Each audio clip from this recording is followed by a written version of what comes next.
Every single night for 2 years, a little boy slipped his hand under his pillow before he closed his eyes.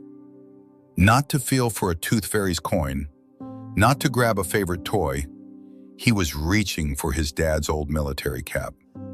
Worn at the edges, faded from the sun, smelling faintly of something he couldn't quite name, but it felt like safety, like home, like dad. At school, when the other kids talked about their fathers, he'd sit up a little straighter and say, "My dad's away. He's keeping everyone safe." And he meant every word. He believed it with everything in him. The weeks turned into months. The months stacked into seasons. Birthdays came and went. Christmas mornings were a little quieter. Soccer games had one empty chair on the sideline. But every night, that cap was right there, right under his pillow, waiting with him. Then came the last day of school.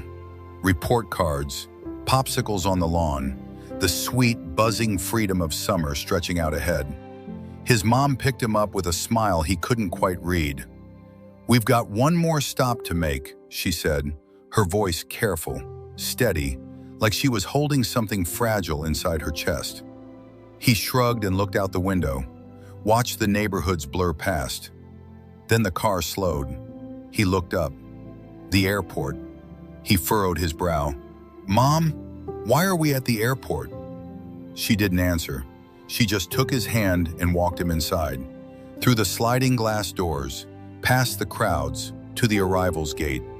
And then the doors opened. People streamed out, strangers with luggage, families rushing forward.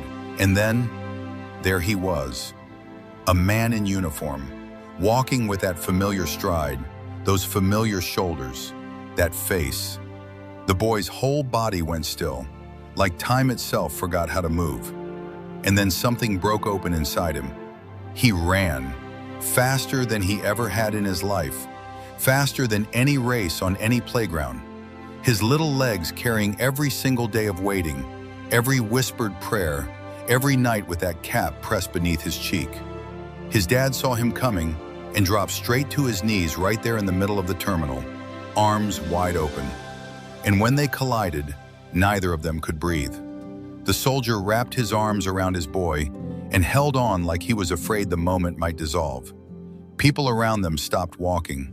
Some of them started crying without even knowing the full story, because some things you don't need to know the details to feel. "I missed you, buddy," the soldier whispered into his son's hair, his voice cracking at the edges like old wood in the cold.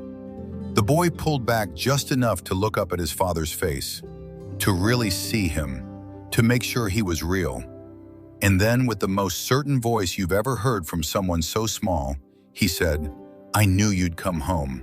I just knew it." That little boy never doubted, not once, even on the hardest nights, even when the cap felt like the only piece of his dad he had left. He held on to faith the way only children know how to, completely, quietly, without condition.